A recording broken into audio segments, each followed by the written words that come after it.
अच्छा इंटरेस्टिंग बात यह है कि खुतबा हज्जतुल विदा में अल्लाह के नबी ने या अय्युहन नास का वर्ड इस्तेमाल किया। ज़ात को टारगेट करने की वजह से देखें बड़े बड़े मसाइल बन जाते हैं तारीख में।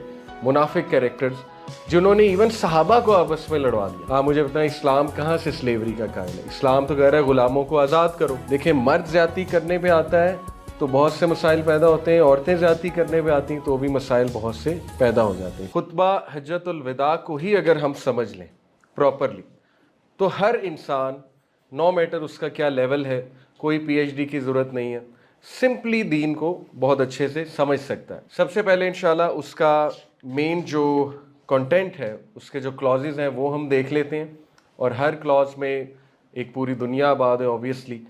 और खुतबा हज्जतुल विदा को आपको पता है कि मैग्ना कार्टा ऑफ इस्लाम भी कहा जाता है। मैग्ना कार्टा आपको पता है ना, 13वीं सदी में स्पेन में जो एक लॉ पास हुआ था कि no one is above the law.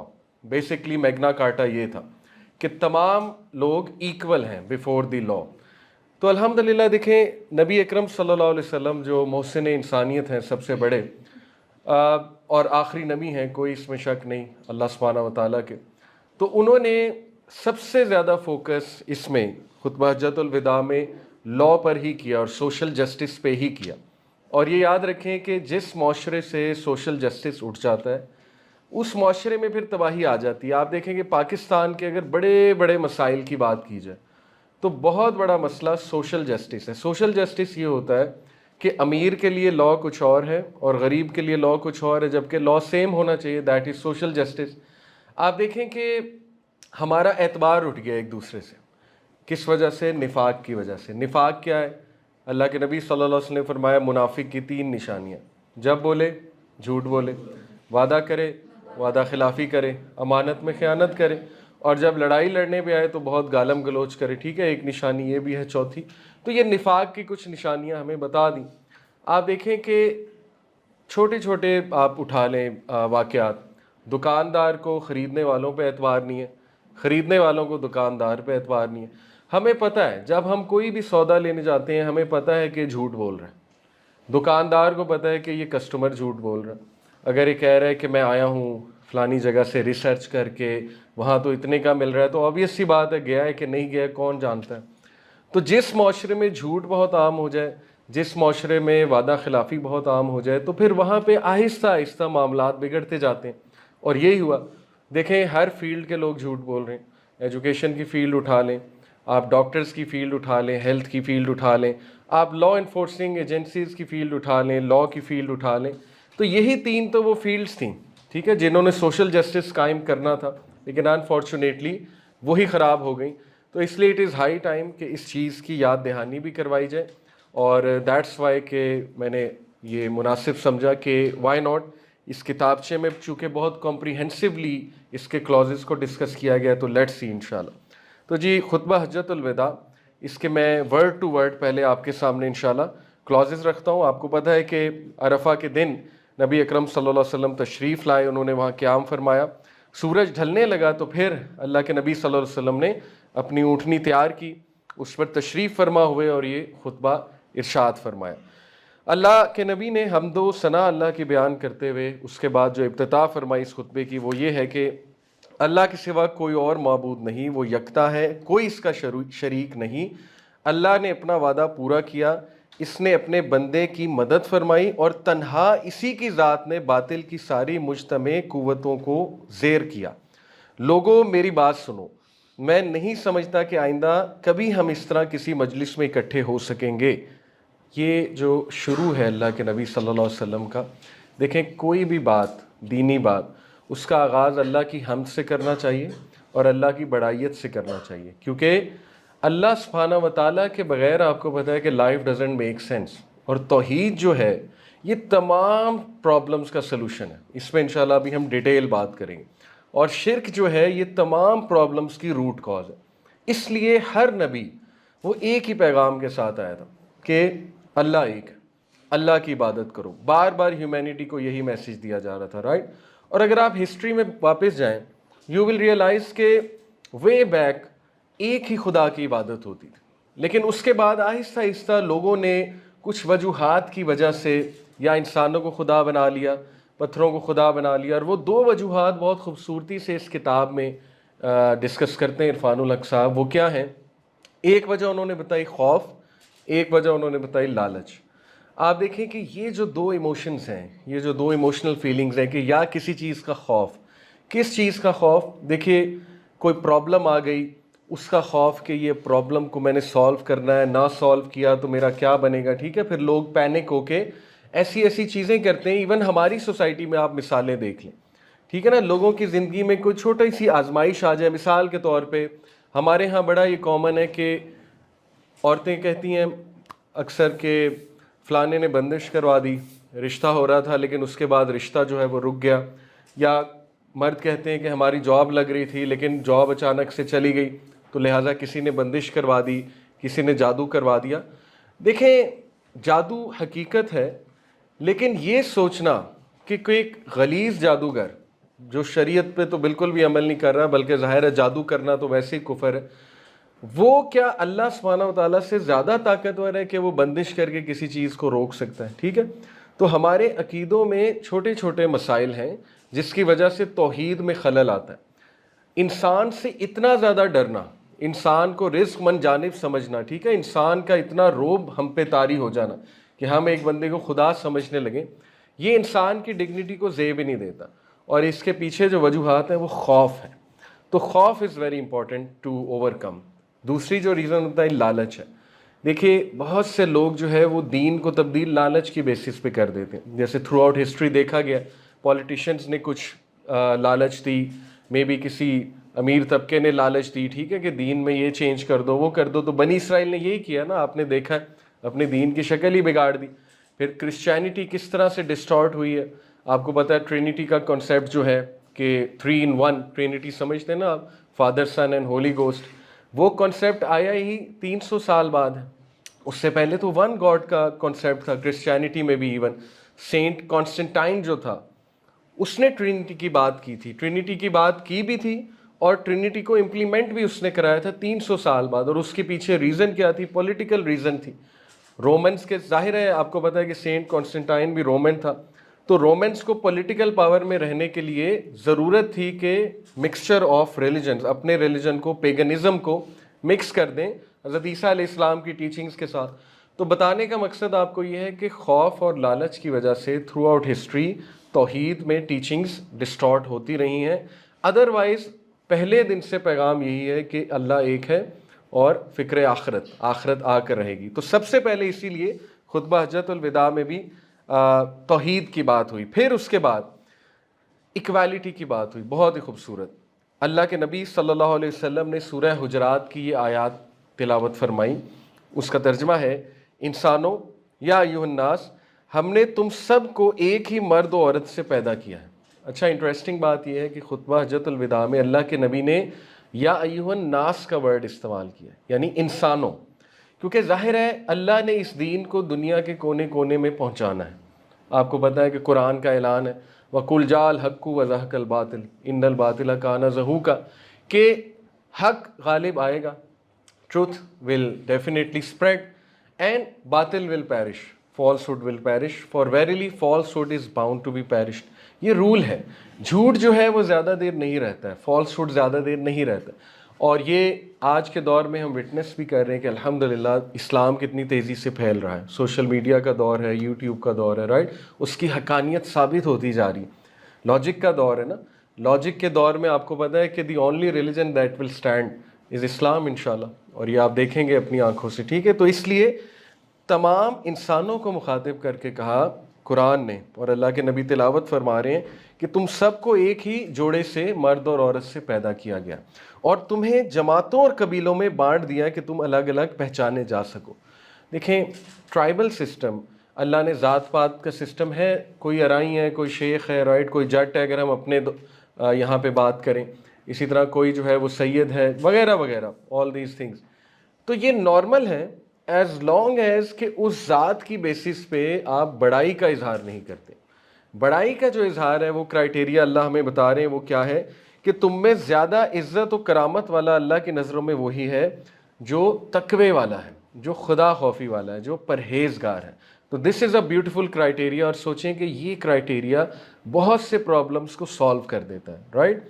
आप देखें कि अगर हिंदुइज़्म की बात करें, उसमें ज़ात पात का कितना सिस्टम है। उसमें वो जो ब्राह्मण है वो सबसे हाई हैं, फिर शूद्र हैं, आपको पता है कि वो सबसे नीच हैं, और उनका कॉन्सेप्ट ये है कि 7 जन्म होते हैं, डिपेंडिंग अपॉन हमारे जो गुनाह हैं उसके मुताबिक नेक्स्ट जन्म हमारा एक निचली ज़ात में होता है, और डिपेंडिंग अपॉन आवर अमाल उसके मुताबिक हमारा नेक्स्ट जन्म एक हायर ज़ात में होता है। तो उन्होंने उस ज़ात सिस्टम को जस्टिफाई किया हुआ है लॉजिकली, ठीक है, कि अगर कोई शूद्र है, अछूत है, तो ये उसका कसूर है, क्योंकि पिछले जन्म में उसने कुछ गुनाह किए होंगे, तो इसलिए खुदा ने, भगवान ने उसे इस तरह से पैदा किया। तो ये बातिल टीचिंग्स हैं, और जाहिर है कि this is not the answer to the problems, बल्कि answer to the problems is कि सब इक्वल हैं, और करामत वाला वो है असल में, इज़्ज़त वाला वो है जो कि परहेज़गार है। तो ये बहुत इंपॉर्टेंट मैसेज है। फिर देखिए फरमाया, ना किसी अरब को अजमी पर कोई फोकियत हासिल है, ना किसी अजमी को किसी अरब पर, ना काला गोरे से अफजल है, ना गोरा काले से। हाँ, बुजुर्गी और फजीलत का कोई मेयार है तो वो तकवा है। अब देखिए सेक्टेरियनिज़म और जो हमारे यहाँ ज़ात पात का सिस्टम है, बहुत ज़्यादा उसके मसाइल हैं। आपको पता है बलूचिस्तान आप चले जाएं तो वहाँ पे एक सोच बलूची वर्सेस पंजाबी, राइट। शायद आपने यूनिवर्सिटीज़ में भी डीलिंग ऐसी की हो। मेरे कुछ बलूची दोस्त थे, उनकी बहुत मिसकॉन्सेप्शंस थी दूसरी ज़ातों के बारे। इसी तरह पंजाबियों में कुछ हो सकता है ऐसी प्रेजुडिस पाई जाती हो। इसी तरह आपको पता है कि पठानों को लेके बहुत से जोक्स बने हुए हैं, राइट, बहुत सा मजाक उड़ाया जाता है। इसी तरह हो सकता है उन्होंने किसी ज़ात को टारगेट किया हो। तो ज़ात को टारगेट करने की वजह से देखें बड़े बड़े मसाइल बन जाते हैं, पॉलिटिकल मसाइल बन जाते हैं। कालाबाग डैम के बनने के ना पीछे जो वजह है वो क्या है, आपको क्या लगता है? ऑब्वियसली ज़ातें आ जाती ना, कास्ट सिस्टम आ जाता है कि नहीं, हम इनके लिए क्यों फ़ायदा पहुँचाएँ, पंजाबियों को सारा फ़ायदा हो जाएगा। तो ultimately it all comes down to this caste system. इसलिए इसकी टीचिंग्स को बहुत ज़्यादा प्रमोट करना, बच्चे बच्चे तक पहुँचाना, क्राइटेरिया डिफ़ाइन कर देना और अमल करके दिखाना। देखें इसका हल क्या है? इसका हल ये है कि आप अपने आप को चेंज करें। सबसे पहले तो आप अपने जहनों को पाक करें इस सोच से कि कोई भी अफजल मुझसे नहीं है सिवाय उसके जो तकवे में ज़्यादा है, जो परहेजगारी में ज़्यादा है। अगर मैंने किसी को देखना ही है फॉलो करने के लिए तो उसको देखूं जो नेकी में मुझसे सबकत ले जा रहा है, नेकी में मुझसे आगे, ठीक है। वो है काबिल रश्क इंसान, जिसके पास इल्म भी है, जिसके पास अमल भी है। बाकी सब आपको पता है कि फ़ानी चीज़ है और बाकी सब जो है वो धोखा है। बाकी रह जाने वाले अमाल वही हैं जो अल्लाह को काबिल कबूल है और वही चीज़ ज़िंदा रहती है। उसके बाद फरमाया इंसान सारे आदम अलैहिस्सलाम की औलाद हैं और आदम अलैहिस्सलाम इससे सिवा क्या है कि वो मिट्टी से बनाए गए। अब बरतरी और फजीलत के सारे दावे, खूनो माल के सारे मुतालबे और सारे इंतकाम मेरे पाँव तले रोंदे जा चुके। ये जो सेक्शन है ये मैं समराइज़ करके आपको बता देता हूँ। इसमें अल्लाह के नबी कुरैश से मुखातिब है कि तुम लोगों की जितनी वॉर्स थी, देखें ना, औस और खजरज की जो वॉर थी वो ट्राइबलिज्म की बेसिस पे थी, राइट। और 7 सदियों से वो जंगें चली आ रही थी। इमेजिन, अरब्स बहुत लड़ाके थे। तो अल्लाह के नबी उनको याद दहानी करवा रहे हैं कि दौरे जहालत की तरफ मत पलट जाना। ट्राइबलिज्म जो नेशनलिज्म है, एक्सट्रीम फॉर्म ऑफ नेशनलिज्म, उसकी तरफ मत पलट जाना, बल्कि अल्लाह ने जो तुम्हें नेमत दी है उस नेमत का शुक्र अदा करते रहना। और वो नेमत ये है कि उसने तुम्हारे दिलों को यूनाइट कर दिया, जिसे कहते हैं सोशल इंटीग्रेशन। सोशल इंटीग्रेशन हमारी कंट्री का एक बहुत बड़ा मसला है और बहुत बड़ा हल भी है। किन चीज़ों का हल है? जो बड़े बड़े पॉलिटिकल मसाइल हैं उनका हल है। पार्टी बाजियाँ होती हैं ज़ात पात की सिस्टम में, ऑफिस कल्चर में ज़ात पात की सिस्टम पे फेवरेटिज़म होती है, ग्रुप्स बन जाते हैं, ये जी राइयों का ग्रुप है, ये फलाने जट्टों का ग्रुप है, ये रानों का ग्रुप है, राजपूत। तो देखिए ना ये किस तरह का सोशल इनजस्टिस चल रहा है हमारी सोसाइटी में, राइट। तो इट इज़ हाई टाइम कि हम अपनी यूथ को इस पर बहुत ज़्यादा एजुकेट करें। उसके बाद अल्लाह के नबी सल्लल्लाहु अलैहि वसल्लम ने फरमाया, देखो मेरे बाद गुमराह ना हो जाना कि आपस में कश्त खून करने लगो। अगर किसी के पास अमानत रखवाई जाए तो वो इस बात का पाबंद है कि अमानत रखवाने वाले को अमानत पहुंचा दे। अगेन रिमाइंडर क्या दिया कि ब्लड शेड ना फैलाना, मेरे बाद लड़ाई ना करना। इसमें हमें अमली मिसाल मिलती है। सबसे बेहतरीन मिसाल हज़रत उस्मान गनी रज़ियल्लाहु अन्हु। आप देखें उस दौर में फितना था, एक पुरफितन दौर था, सिविल वॉर्स इवन सहाबा में हुई हैं, तारीख़ इस बात की गवाह है, ठीक है। और ये बहुत अफसोसनाक चैप्टर है हमारी हिस्ट्री में। लेकिन आप सहाबा का रवैया देखिए, आप हज़रत उस्मान गनी का रवैया देखें कि वो शहीद हो गए लेकिन उन्होंने जवाब में तलवार नहीं उठाई, राइट। और देखिए इसीलिए उनका कितना मकाम व मर्तबा। आप हज़रत अली की डिग्निटी देखिए रज़ी अल्लाह ताला अन्हु, कितनी मुश्किलात आई हज़रत अली को, लेकिन क्या डिग्निटी थी इमाम अली रज़ियल्लाहु अन्हु की, राइट। हज़रत अली जो सिविल वॉर्स थी, अनफॉर्चुनेटली हम कहते हैं सारे सहाबा जो है वो अल्लाह के प्यारे थे और कुछ ज़ाहिर है आपस के इख्तलाफात थे उनके, तो इंशाल्लाह अल्लाह ताला उन्हें माफ़ भी करेगा सबको और वो जन्नती हैं, हमारा तो इस पे ईमान है। लेकिन हमने ये देखना है कि सहाबा का रवैया क्या था इस पे। आप देखिए कि हज़रत ज़ुबैर सल्लल्लाहु अन्हु तलवार उठा के लाए हज़रत अली के सामने, कितनी अफसोसनाक बात है। एक अफसोसनाक चैप्टर है कि बचपन के दोस्त आपस में बहुत मोहब्बत करने वाले, यानी बताने की मैं कोशिश कर रहा हूँ कि ऐसी ऐसी साजिशें हुई हमारी तारीख़ में और ऐसे ऐसे जो है ना वो कैरेक्टर्स मिलते हैं हमें तारीख़ में, मुनाफिक कैरेक्टर्स जिन्होंने इवन सहाबा को आपस में लड़वा दिया। Can you believe it, who were the best of people. लेकिन हज़रत अली सल्लल्लाहु अन्हु ने जो डिग्निटी दिखाई, जब हज़रत ज़ुबैर सामने आए तो हज़रत अली ने तलवार रिटर्न में नहीं उठाई। जंग सिफ़ीन की बात कर रहा हूँ, ठीक है।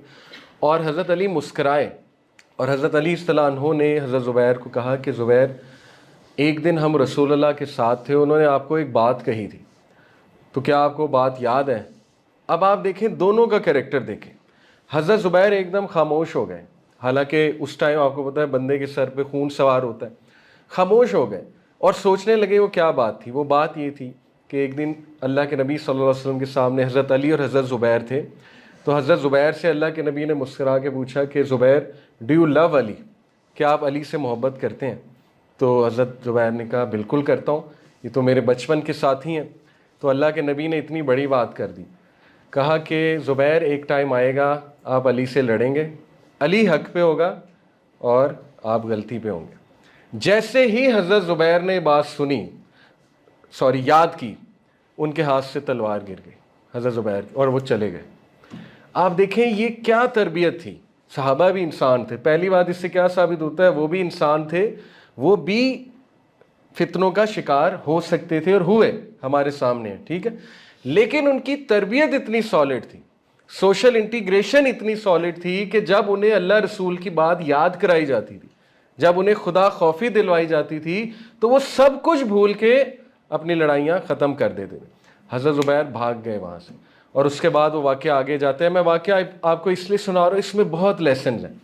उसके बाद हज़रत ज़ुबैर को एक खारजी ने, खारजी आपको पता ना एक फ़िरका था उस दौर में जिन्होंने एक्चुअली में ये लड़ाई करवाई थी। तो एक खारजी था शख्स, वो असल में अभी हज़रत अली की साइड पे थे खारजी, बाद में हज़रत अली के ख़िलाफ़ भी हो गए आगे जाके। तो एक खारजी ने चेज़ किया हज़रत ज़ुबैर को और हज़रत ज़ुबैर से बड़ा ट्रिक करके उन्हें शहीद कर दिया। कैसे, उन्हें कहा कि मैं अकेला हूँ तो आपके साथ शरीक हो जाऊँ, ज़रा मुझे एक वो मिल जाएगा, सिक्योरिटी मिल जाएगी, मैं आपके साथ साथ चलता हूँ, आपके कुछ काम कर दूँगा। उन्होंने कहा आ जाओ। हज़रत ज़ुबैर नमाज में थे, सजदे की हालत में जब गए तो उस जालिम ने हज़रत ज़ुबैर की गर्दन को सर से कलम से जुदा कर दिया और उनकी उंगलियां काटी और उनकी उंगलियां काट के हज़रत अली के पास लाए और हज़रत अली सल्लल्लाहु अलैहि वसल्लम कहा कि मैंने आपके दुश्मन को मार दिया है। तो हज़रत अली चीखते हुए बाहर आए और हज़रत अली ने कहा कि कौन है वो बदबख्त जिसने ये जुल्म कर दिया है। और हज़रत अली सल्लल्लाहु अलैहि वसल्लम ने कहा कि तुझे मैं बशारत देना चाहता हूँ, यानी बशारत से यहाँ पे मुराद है वार्निंग, कि अल्लाह के नबी से मैंने सुना है कि ज़ुबैर का जो कातिल है उसको जहन्नम की बशारत दे दो, कन्फर्म जहन्नम की उसको ख़बर दे दो। जब उस शख्स ने ये सुना तो तारीख़ में उसके बारे में आता है कि वो पागल हो गया और उसने सुइसाइड कर ली, यानी उसका अंजाम बहुत बुरा हुआ। और फिर हज़रत अली रज़ियल्लाहु अन्हु जब हज़रत ज़ुबैर के करीब आए, यानी उनकी लाश के, तो हज़रत ज़ुबैर रज़ियल्लाहु अन्हु का माथा चूमा और उनको ये अल्फाज कहे कि मुझे उम्मीद है कि जब हम जन्नत में दाखिल होंगे तो अल्लाह हमारे दिल से गिल निकाल देगा। और ये दुआ पढ़ी, वो दुआ है पूरी कि ऐ अल्लाह जब हम जन्नत में मिलें तो हमारे दिल से हर वो चीज़ निकाल दीजिए जिससे हमारे दिलों में कोई रंजिश आ गई थी। तो देखिए ये तरबियत थी सहाबा की, ठीक है। इसी तरह हज़रत आयशा रज़ियल्लाहु अन्हा, ज़ाहिर आपको पता है कि वो भी जंग सिफ़ीन में बाहर आईं। उसके बाद उनका ये बयान भी मिलता है हमें कि उन्होंने इस बात का अफसोस भी किया क्योंकि सहाबा की तरबियत ऐसी थी, ठीक है, खुदा खौफी वाले थे सारे और सारे ही जन्नती हैं इंशाल्लाह। तो हज़रत अली सल्लल्लाहु अन्हु ने, आपको पता है, हज़रत आयशा को किस इज़्ज़त के साथ, डिग्निटी के साथ वापस उनके खेमे तक छोड़ा। 40 घोड़सवार उनके साथ भेजे, और वो घोड़सवार औरतें थीं। यानी उनको इतनी हया थी कि ये मेरी माँ है। ज़ाहिर है अल्लाह के नबी सल्लल्लाहु अलैहि वसल्लम की जो बीवियाँ हैं वो उम्मत की माँ है, तो ये मेरी माँ है, तो कोई नॉन महरम इनके साथ ना हो। देखिए ये डिग्निटी, हज़रत अली सल्लल्लाहु अलैहि वसल्लम का कैरेक्टर, हज़रत उस्मान का कैरेक्टर, तमाम सहाबा से हमें क्या नज़र आ रहा है, उनकी इतनी सॉलिड तरबियत थी कि वो अपने इख्तलाफात को फ़ौरन साइड पे कर देते थे, फ़ौरन भूल जाते थे, जैसे उन्हें रिमाइंडर दिया जाता था। तो इसीलिए रिमाइंडर बेनिफिट्स द बिलीवर। हमें ये दिल को नरम करने वाले वाक़यात पब्लिक के सामने लाने चाहिए, ठीक है। अभी हमें लड़वाया जा रहा है अनफॉर्चुनेटली। तो कंटेंट पॉजिटिव भी है, और ज़्यादा कंटेंट पॉजिटिव ही है, नेगेटिव तो खैर कुछ है ही नहीं। कहने का मकसद ये कि दिल को नरम करने वाले वाक़यात ज़्यादा हैं इंशाअल्लाह, ठीक है। तो ये उनकी तरबियत थी सहाबा की कि दोबारा खून रेज़ी की तरफ मत आना। पहले अल्लाह ने तुम्हें निकाला वहाँ से, दोबारा दौरे जहालत की तरफ मत जाना। उसके बाद कहा कि लोगों, हर मुसलमान दूसरे मुसलमान का भाई है, और सारे मुसलमान आपस में भाई भाई हैं। अपने ग़ुलामों का ख्याल रखो। हाँ, ग़ुलामों का ख्याल रखो। इन्हें वही खिलाओ जो खुद खाते हो, ऐसा ही पहनाओ जैसा तुम पहनाते हो। आज इस्लामोफोब्स इल्ज़ाम लगाते हैं इस्लाम पे कि स्लेवरी इस्लाम ने इंट्रोड्यूस किया। ऐसा सुनते हैं आपके? नहीं है कि इस्लाम में स्लेवरी है जी, इस्लाम तो कॉन्कुबाइंस का कायल है, इस्लाम तो कहता है लॉन्डी बना लो। सारी आउट ऑफ कॉन्टेक्स्ट बातें हैं, ना कुछ उन्होंने पढ़ा हुआ है, ना वो फ़िक़ा को जानते हैं, ना वो उन सर्कमस्टांसिस को जान रहे हैं जिनमें ज़ाहिर कॉन्कुबाइंस का कॉन्सेप्ट है। लैक ऑफ नॉलेज है, और करप्ट कर रहे हैं उन लोगों के माइंड्स अनफॉर्चुनेटली, हम जैसे जो स्टूडेंट्स ऑफ नॉलेज है जिनको इतना इल्म नहीं है।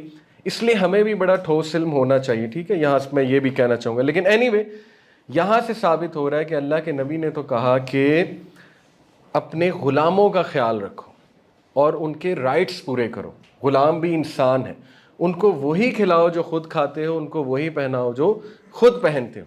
बहुत इंपॉर्टेंट इंस्ट्रक्शन है, और तारीख़ इस बात की गवाह है कि अल्लाह के नबी सल्लल्लाहु अलैहि वसल्लम को सर्व करने वाले जो लोग थे, कौन थे? अनस बिन मालिक और हज़रत ज़ैद थे, ठीक है। पहले अनस बिन मालिक रज़ियल्लाहु अन्हु ने 10 साल अल्लाह के नबी सल्लल्लाहु अलैहि वसल्लम को सर्व किया बतौर हेल्पर। और अनस बिन मालिक खुद कहते हैं कि मैंने 10 साल में एक बार नबी सल्लल्लाहु अलैहि वसल्लम को इस तरह के एक्सप्रेशन नहीं उनके चेहरे पे देखे कि ओह हो ये तुमने क्या कर दिया। यानी ये भी नहीं कहा कभी अल्लाह के नबी ने मुझे, ठीक है। इसके बावजूद देखें अल्लाह के नबी सल्लल्लाहु अलैहि वसल्लम का एक रोब था, he used to command respect, क्योंकि अल्लाह ने ये रोब दिया था ना। इसलिए बड़ी इंपॉर्टेंट इंस्ट्रक्शन है। आज आप देखें कैसे कैसे वाक़यात होते हैं कि लोग ग़ुलामों को इंसान ही नहीं समझते। ऐसा ही है ना, लोग उन्हें नीच समझते हैं। लोग जो है वो कहते हैं कि ये तो तबका ही ऐसा है, इसको ऐसे ट्रीट करो, इनको जब तक गालियाँ नहीं दोगे तब तक जो है ये काम ही नहीं करेंगे। ऐसी बातें हम सुनते हैं ना। तो वो भी इंसान है। अल्लाह के नबी का तरीका गाली देना तो नहीं था ना। जो काम जेंटलनेस से, मोहब्बत से करवाया जा सकता है, दिल को नरम करके करवाया जा सकता है, यकीन कीजिए अगर हमारे घर में कुछ हेल्पर्स हैं, कुछ मेड्स हैं, हमें बिल्कुल उसी तरह उनकी फ़िक्र करनी है, उनकी आखिरत की। हमें कोशिश करनी चाहिए कि देखें, अगर हम अपने बच्चों को नमाज की तलकीन कर रहे हैं तो उनको भी करें। अगर हम अपने बच्चों को कुरान सिखा रहे हैं तो कोशिश करें उनको भी सिखा दें, ठीक है ना। ये उनका भी राइट है, ताकि कल को वो आपसे कुछ अच्छी चीज़ भी तो लेकर जाए ना, और लॉयल्टी अल्लाह भर देगा उसके दिल में आपके लिए, ठीक है। तो ये बहुत इंपॉर्टेंट इंस्ट्रक्शन है। इस्लाम ने तो एक्चुअली स्लेवरी को ख़त्म किया है। इसकी दलील सूरह बलद में भी है। अल्लाह कहते हैं कि फलकतहम अलअक़बा वमा अदराका मल-अक़बा फ़क्कु रक़बा। अल्लाह ताला कहते हैं कि अभी तो इन्होंने अक़बा, अक़बा कहते हैं चोटी को या चढ़ाई को, अभी तो इन्होंने चढ़ाई चढ़ने की कोशिश ही नहीं की। वो चढ़ाई क्या है? Peak of goodness. वमा अदराका मल-अक़बा, और तुम्हें क्या खबर कि वो चढ़ाई क्या है, वो डिफ़िकल्ट पाथ क्या है? पहली ही चीज़ फ़क्कु रक़बा, किसी ग़ुलाम को आज़ाद करना। आप मुझे बताएं इस्लाम कहाँ से स्लेवरी का कायल है? इस्लाम तो कह रहा है ग़ुलामों को आज़ाद करो, राइट। और फिर औ इत्आमुन फ़ी यौमिन ज़ी मस्ग़बा, और उस भूख के दिन, शदीद भूख के दिन खाना खिलाना, रिगार्डलेस मुस्लिम है या नॉन मुस्लिम है, भूखों को खाना खिलाना। तो देखें इस्लाम तो कंपैशन का कायल है। इस्लाम तो कंपैशन को हाईएस्ट वैल्यू डिफाइन कर रहा है कि अगर तुमने वाकई ही क्वालिटी इंसान बनना है तो ये करके दिखाओ, ठीक है। पैसा कमा लेना लेकिन कंपैशन से खाली हो जाना, एम्पैथी से खाली हो जाना वो तो कोई सक्सेस नहीं है। तो ये बहुत इंपॉर्टेंट इंस्ट्रक्शन है। फिर अल्लाह के नबी सल्लल्लाहु अलैहि वसल्लम ने फरमाया, दौरे जहालत का सब कुछ मैंने अपने पैरों से रोन दिया, ज़माना जहालियत के खून के सारे इंतकाम अब कलअदम है। पहला इंतकाम जिसे मैं कलअदम करार देता हूँ वो अपने ही ख़ानदान का करार दिया, ठीक है, खून माफ़ कर दिया अपने ख़ानदान के एक फ़र्द का। तो मिसाल कायम की, ये भी बड़ा मसला है। हम बात बहुत करते हैं लेकिन जब हमारी मिसाल कायम करने की बारी आती है तो हम मिसाल कायम नहीं करते हैं। इसीलिए ऐसे माशरे से अल्लाह की बरकत उठ जाती है क्योंकि हमारा अमल नहीं है। तो डेफिनेटली अगर आप किसी को कुछ बता रहे हो तो उस पर अमल भी करो। उसके बाद फरमाया कि लोगों, अल्लाह ने हर हकदार को इसका हक खुद दे दिया, अब कोई किसी वारिस के हक के लिए वसीयत न करे। बच्चा इसी की तरह मंसूब किया जाए जिसके बिस्तर पर पैदा हुआ, जिस पर हराम कारी साबित हो इसकी सज़ा पत्थर है, हिसाब व किताब अल्लाह के यहाँ होगा। देखिए शरिया इज़ वेरी क्लियर, शरिया ने हर रूल डिफ़ाइन कर दिया, महरम, नॉन महरम, डिवोर्स लॉज डिफ़ाइन कर दिए, राइट। शरिया ने बता दिया कि क्रिमिनल लॉ क्या है, क्या सज़ा है उस शख्स की जो ज़ाहिर है हदों को पार करता है, वगैरह वगैरह। तो अल्लाह के नबी ये तलकीन फरमा रहे हैं कि जब तक तुम लोग शरीयत पर चलोगे कामयाबी तुम्हारा कदम छुएगी, अल्लाह की मदद तुम्हारे साथ शामिल रहेगी, ठीक है। और साथ में ये भी तलकीन फरमाई जा रही है कि किसी का हक ना मारो, यानी किसी यतीम का माल ना खाओ। आज आप हमारी सोसाइटी में देखें, बहुत कॉमन है, बहनों को इनहेरिटेंस नहीं दी जाती, अभी तक है अनफॉर्चुनेटली, ठीक है। हम ये समझते थे कि अब चलो मॉडर्न दौर में शायद ऐसा हो गया हो, लेकिन मुझे अभी रिसेंटली कुछ बहुत ही पढ़ी लिखी फैमिली उसके बारे में पता लगा कि उनकी औरतें शिकायत लेकर आई जी कि हमारे साथ भी ऐसा हुआ। तो इसलिए खुदा खौफी करनी चाहिए मर्दों को। किसी का माल, किसी का हक जो है वो ज़ाहिर है अपने पेटों में ठूंस के, इसकी बहुत बड़ी सज़ा है जहन्नम में। बल्कि वो हदीस मुझे थोड़ी थोड़ी याद आ रही है कि ऐसा जो इंसान होगा उसके गले में फंदा डाला जाएगा, उस माल का आग का फंदा डाला जाएगा, ठीक है। तो देखें जुल्म को बहुत नापसंद किया गया है इस्लाम में, और सबसे बड़ा जुल्म शिर्क है। उस पर हम आगे जाके अभी इंशाल्लाह जो है वो बात करेंगे। जो कोई अपना नस बदलेगा या कोई गुलाम अपने आका के मुकाबले में किसी और को अपना आका जाहिर करेगा, इस पर अल्लाह की लानत है। नस बदलना ये जायज़ नहीं है। देखिए अडॉप्शन के भी रूल्स डिफ़ाइन इस्लाम ने कर दिए। अगर कोई बच्चा अडॉप्ट करता है तो ये जायज़ नहीं है कि उसको अपना नाम दे दिया जाए।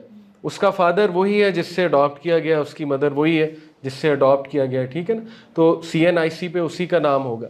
ये बहुत सेंसिटिव इश्यूज़ हैं कुछ जो हमारी सोसाइटी में अभी तक होते हैं, तो इसका ख्याल रखना चाहिए।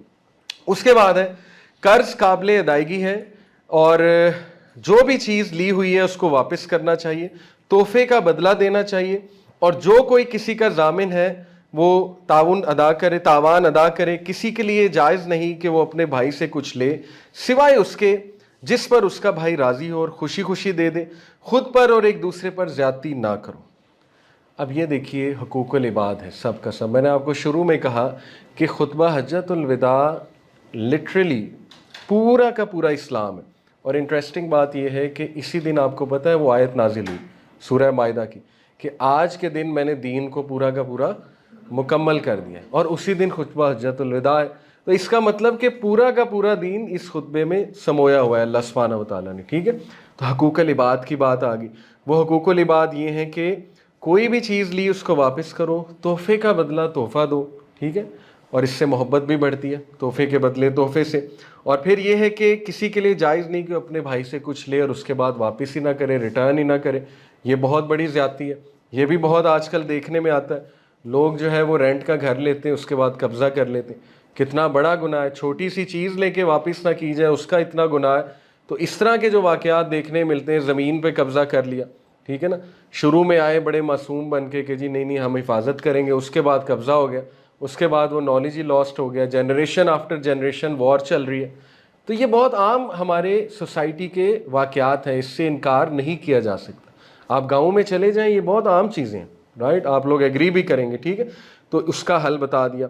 उसके बाद फरमाया, अच्छा यहाँ पे देखें सलूशन जो है अगर आप उसको देखें तो सलूशन सबसे पहला किसी भी सोसाइटी में आपने सोशल रिफॉर्म लानी है, उसका पहला सलूशन कुरान की रोशनी में है इकरा। पहली वही क्या थी? इकरा, पढ़। क्यों? नॉलेज आएगा तो उसको इम्प्लीमेंट करेंगे ना। एक बंदे के पास नॉलेज ही नहीं है, गाइडलाइन ही नहीं है कि मैंने करना क्या है, मैंने इन चीज़ों के मसाइल का हल कैसे निकालना। इसलिए हम ये तलकीन यूथ क्लब, आपको पता है माशाल्लाह हमारी ऑर्गेनाइजेशन है, उसकी कोशिश ये है कि नौजवानों को मोटिवेट किया जाए, उनको जगाया जाए कि दीन पढ़ो, दीन बहुत खूबसूरत है, दीन पढ़ोगे तो आगे कुछ करोगे ना, अदरवाइज़ तो ब्लैंक है, अदरवाइज़ तो हमें समझ ही नहीं आएगी हमने करना क्या है। आधा हॉलीवुड होंगे, आधा बॉलीवुड होंगे, ठीक है, सारी ज़िंदगी ऐसे गुजार देंगे, थोड़ी सी चीज़ें उधर से बोरो कर ली, थोड़ी सी उधर कर ली, तो हमने बोरो कहाँ से करनी है, कुरान और हदीस से बोरो करनी है और उस तरह कोशिश करनी ज़िंदगी गुजारने की जैसे गुजार। तो इसीलिए इसमें तलकीन है। पहला सलूशन ये कि इस खुतबा हज्जतुल विदा की टीचिंग्स को फैलाया जाए, और दूसरा सलूशन है कि अमल किया जाए। देखें, एक कोट मुझे बड़ा पसंद है, मैंने अपने कमरे में भी लगाया है कि change yourself, change the world, और be the change you wish to see in the world. अगर आप दुनिया में कोई चेंज देखना चाहते हैं तो वो चेंज खुद बन जाए, ठीक है ना। देखें, दीवार को मूव करना ये हमारे बस में नहीं है, इंसान के बस में, ये अल्लाह सुब्हानहू व तआला मूव करेगा, ठीक है। हम उतना कर सकते हैं जितना हमारे बस में, और वो ये है कि हम दीवार को थोड़ा सा जोर लगा सकते हैं, अपनी कोशिश कर सकते हैं, ठीक है। तो ये टीचिंग सबसे पहले हम अपने अंदर लाएं। हमारे ख़ानदानों में कोई लड़ाइयाँ हैं, कोई झगड़े हैं, कोई ज़्यादतियाँ चल रही हैं, तो कोई स्ट्रैटेजी बनाएं, कोई कोशिश करें कि उनको ख़त्म करवाया जाए, ठीक है। और जाहिर है कि जो ज़्यादतियाँ हमें नज़र आ रही हैं विद इन आवर सर्कल, कोशिश किया जाए कि उस पर बात भी की जाए और लोगों को एहसास भी दिलाया जाए। ये है असल में पहला सलूशन, और अमल करना। उसके बाद फरमाया कि औरत के लिए जायज़ नहीं कि अपने शौहर का माल इसकी इजाज़त के बगैर किसी को दे।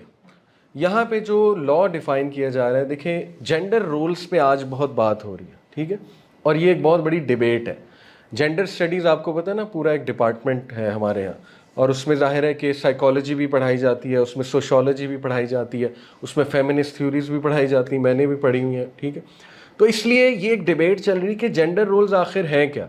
ये मैं क्विकली एक रिव्यू आपको करवा दूँ ताकि आपको इसका भी नॉलेज हो कि इस वक्त सोसाइटी में करेंटली ये वॉर चल क्यों रही है जेंडर रोल्स की। देखिए, हुआ ये था कि वर्ल्ड वॉर 2 में बहुत से जो मर्द हैं, पहली तो बात ये बात हमें एक्नॉलेज करनी चाहिए कि वेस्ट ने औरतों को हुकूक नहीं दिए, ठीक है, इसमें कोई दूसरी राय नहीं है। इस्लाम ने दिए हैं, लेकिन मुसलमानों का अमल क्या है ये एक और बात है, राइट। तो हम ये नहीं कह रहे मुसलमान भी आइडियल हैं, हमारी सोसाइटी में भी बहुत मसाइल हैं, डोमेस्टिक वायलेंस भी है, औरतों को बहुत ज़्यादा अनजस्ट रवैया उनके साथ, आपको पता है, बेटों को बहुत गिफ्ट्स दिए जाते हैं, बच्चियों को उस तरह से ट्रीट नहीं किया जाता। तो ये अपनी जगह दुरुस्त है, लेकिन हम थोड़ी सी तारीख समझ लें। वर्ल्ड वॉर 2 में जब बहुत से मर्द जो है ज़ाहिर है वॉर्स में मारे गए, तो फिर ज़ाहिर है इकॉनमी चलाने के लिए औरतों को बाहर आना पड़ा, मजबूरी बन गई, और उन्होंने इंडस्ट्रीज़ जो थी वहाँ पे जॉब शुरू कर दी।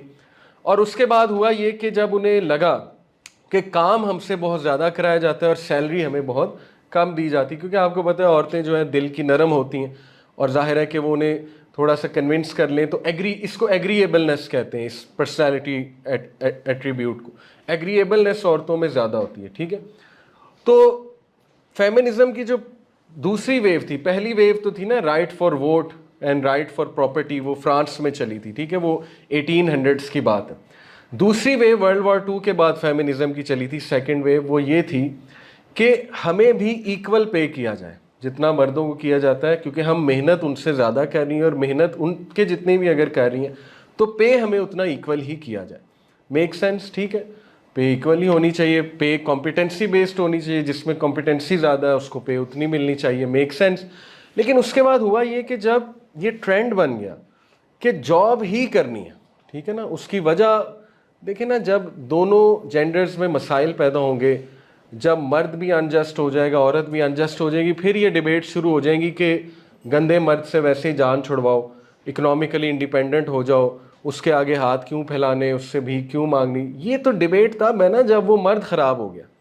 अदरवाइज जेंडर रोल तो बहुत साफ है, बहुत सीधा है कि मर्द को हुक्म दिया गया है कि नान नफका तुमने अरेंज करना, औरत पे तो कोई जिम्मेदारी डाली ही नहीं इस्लाम ने। तो हुआ ये कि जब वो आई इस तरफ औरतें, तो उन्होंने ये नोट किया कि हमारी रिस्पॉन्सिबिलिटीज़ तो ज़्यादा है, यानी मर्द आराम से आता है, जॉब करता है, घर चला जाता है, बनी हुई रोटी मिलती है उसे, हमने जॉब भी करनी है, हमने घर जाके खाना भी बनाना है, हमने बच्चों को भी संभालना है, हमने बच्चों को पढ़ाना भी है, ठीक है। तो ये सारी चीज़ें रुकावटें हैं। किस चीज़ में रुकावटें? हमारे कैरियर में रुकावट है। तो लिहाजा जेंडर रोल्स ही गलत है। ये 1960s की बात कर रहा हूँ, ठीक है। जो वहाँ की फेमिनिस्ट थी उस दौर की, उन्होंने जेंडर रोल्स को चैलेंज किया कि ये रोल्स किसने डिफाइन किए? ये मर्दों के बनाए हुए रोल्स हैं, टॉक्सिक मस्कुलिनिटी, राइट। मर्दों ने औरतों पे हुकूमत करने के लिए रोल्स बना दी कि ठीक है तुम घर में ये भी करो वो भी करो। तो वहाँ से क्या हुआ, जेंडर रोल्स ही चैलेंज हो गए कि ये रोल्स ही गलत है। मैं खाना क्यों बनाऊँ, ठीक है, मैं ही क्यों जो है बच्चों की परवरिश करूँ, मैं ही क्यों बच्चों की घर की हिफाजत करूँ, मर्द को भी 50% मेरा साथ देना चाहिए, ठीक है। ये डिबेट शुरू हो गई। ये डिबेट चलते चलते जो थर्ड वेव आई वो उससे नेक्स्ट लेवल थी, 1990s में आई। वो ये थी कि औरत सुपीरियर है, मर्द नीचे है। पहले था ना हम मर्द के इक्वल हैं। नेक्स्ट वेव उससे भी बड़ी थी, वो ये थी कि हम सुपीरियर हैं, इसलिए सारे चीज़ें हमारे थ्रू होनी चाहिए, ठीक है। फोर्थ वेव उससे नेक्स्ट लेवल थी, वो ये थी कि हम ही मर्द हैं, मर्द एग्जिस्ट ही नहीं करता, मर्दों को वैसे ही मार दो, ठीक है। मैन आर पिग्स, और वो जाहिर है ये हकीकत है। ये मैं आपको मतलब कोई अफसानवी बातें हंसाने के लिए नहीं बता रहा हूँ। देखें, ऐसे ऐसे वाक़यात कोट किए गए कि एक बहुत एक्सट्रीम सिचुएशन उठाई गई कि अब्यूसिव मर्द था, इसने ये कर दिया वो कर दिया, वो सारी चीज़ जनरलाइज बाकी मर्दों पे कर दी गई, ठीक है। तो ये बहुत बड़ा जुर्म है, बहुत बड़ा क्राइम है फेमिनिस्ट का, रेडिकल फेमिनिस्ट की बात कर रहा हूँ, कि उन्होंने बाकी मर्दों को भी गंदा कर दिया। आप समझ रहे हैं? तो मिस्टेक्स दोनों साइड्स पे होती हैं। हम नहीं कहते मर्द फरिश्ते हैं, हम ये भी नहीं कहते औरतें फरिश्ता हैं, ठीक है। दोनों जेंडर्स में मिस्टेक्स हैं, दोनों जेंडर्स की मिस्टेक्स को देखना पड़ेगा और उसके बाद सोल्यूशन निकालना पड़ेगा। तो ये जो जेंडर रोल्स चेंज हुए, उससे आज हमारी सोसाइटी में आप देख लें कितना ज़्यादा क्योस है, राइट। लड़ाइयाँ हो रही हैं, राइट्स की जंग लड़ी जा रही है, ठीक है। डिबेट्स खुल गई, मैं ये क्यों करूँ, ठीक है। फिर मर्द भी कहेगा मैं ये क्यों करूँ, फिर मर्द भी कहेगा पंक्चर आप लगाएं, ठीक है। मर्द कहेगा तंदूर पे भी फिर आप खड़ी हो, तंदूर पे मुझे क्यों खड़ा किया जाता है, ठीक है। ज़्यादातर जो हार्ड जॉब्स हैं, मेसन्स जो हैं, मजदूर तबका, वो फिर मर्द कहेंगे ठीक है फिर यहाँ पे भी आप आए हमारे साथ। तो इसलिए ये एक लड़ाई है और लड़वा रहा है शैतान हमें। हम कहते हैं इसके पीछे शैतान है, उसका काम ही ये है दोनों जेंडर्स को लड़वाना। इसलिए चुप करके जो जेंडर रोल्स दीन ने बताए हैं उनको अडॉप्ट कर लिया जाए। देखें, जेंडर रोल्स ये हैं कि मर्द की जिम्मेदारी है ना नफ़का लाना, अपने घर की हिफाजत करना, अपने घर वालों के लिए जवाबदेह होना, अपनी औरत को मेंटल सिक्योरिटी देना, वाइफ को फिज़िकल सिक्योरिटी देना, इमोशनल सिक्योरिटी देना, ठीक है। बॉय ना बने रहना। अगर वो देख रहा है ज़्यादती हो रही है उसकी वाइफ के साथ, उसके घर वालों की तरफ से हो रही है, उसकी ज़िम्मेदारी है उसको सिक्योरिटी दे, उसकी ज़िम्मेदारी है उसको प्रोटेक्ट करे, ठीक है। ये अगर वो नहीं करेगा तो फिर जंग शुरू हो जाएगी, ठीक है। सारे मसाइल ख़राब ही वहाँ से होते हैं जब हम अपने जेंडर रोल से हिलते हैं। इसी तरह वाइफ का जेंडर रोल इस्लाम ने औरत का क्लियर डिफ़ाइन किया हुआ है कि नंबर 1 जिम्मेदारी है घर की हिफाजत, घर को संवारना, ठीक है। नंबर 1 जिम्मेदारी है बच्चों की परवरिश, क्योंकि माँ के साथ सबसे ज़्यादा टाइम स्पेंड करती है। इसका मतलब नहीं बाप नहीं है, ये है रोल। इसके ऊपर हॉबीज़ हो सकती हैं, इसके ऊपर शौक़ हो सकते हैं, इसके ऊपर एम्बिशन हो सकता है। इस्लाम एम्बिशन को किल नहीं करता है। मिसाल के तौर पे कोई औरत कहती है मैंने डॉक्टर बनना है, बनो, एम्बिशन है आपकी, अच्छी बात है। हमें MBBS ख़वातीन चाहिए, हमें उसमें पेशे में औरतें चाहिए। कोई ये ख्वाहिश ज़ाहिर करती है कि मैंने लेट्स से साइंटिस्ट बनना है, बिल्कुल बने। कोई कहती है कि मैंने साइकोलॉजी पढ़नी है, बिल्कुल पढ़ें। लेकिन ये बात याद रखें कि जो अव्वलीन जिम्मेदारी है वो फ़र्ज़ है, बाकी सारी चीज़ें जो है एम्बिशन है वो नफल है।